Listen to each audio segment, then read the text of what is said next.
Ladies and gentlemen, today we're diving straight into a time machine. The kind with a manual gearbox and the smell of old vinyl. To talk about the 1965 Ford F-100 custom cab with an Alaskan camper. Now, I've seen a lot of campers in my time, but this one?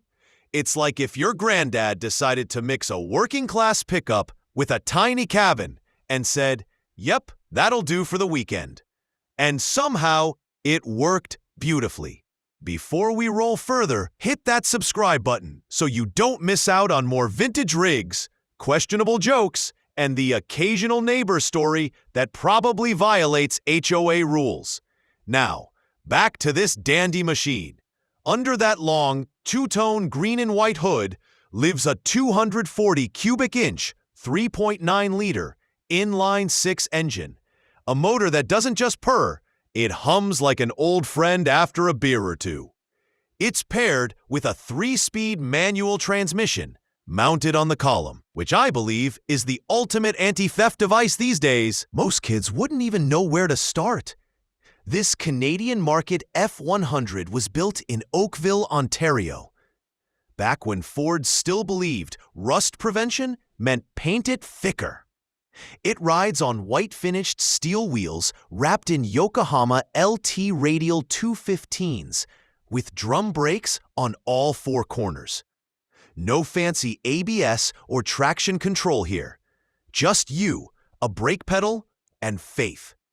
The Alaskan Camper mounted on the bed is the star of the show. It's not one of those flimsy canvas jobs. It's a solid-sided pop-up that lifts vertically, letting you stand inside without bumping your head.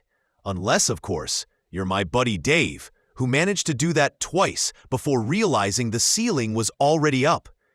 Inside, you've got a dinette that turns into a bed, a 3-burner stove, a sink, a refrigerator, and enough cabinetry to make you believe you could actually survive a Canadian winter parked beside a frozen lake. The interior keeps that green theme going. Vinyl seats, green-painted dash, and just enough chrome trim to remind you that 1960s Ford designers had style. The dash sports a 100-mile-per-hour, 160 kilometers per hour speedometer, which is optimistic considering the aerodynamics of a brick and the horsepower of a hairdryer. The odometer shows 51,000 miles, 82,000 kilometers, though, in true vintage fashion, total mileage unknown. Might as well be printed on the glove box.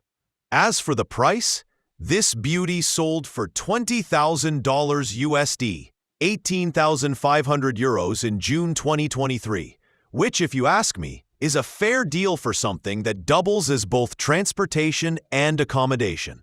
I've seen newer RVs with worse layouts and higher prices, and none with this much soul. I think what I like most about this rig is its honesty. No gimmicks, no touchscreens, just metal, gears, and green vinyl dreams. My neighbor Mike saw the photos and said, "Man, that's not a truck, that's a lifestyle." I told him, "Yeah, a lifestyle that involves knowing how to double clutch." If you ever get the chance to drive one of these, you'll understand. The clutch is heavy, the steering is slow, and the brakes are more of a suggestion than a command. But every mile feels earned.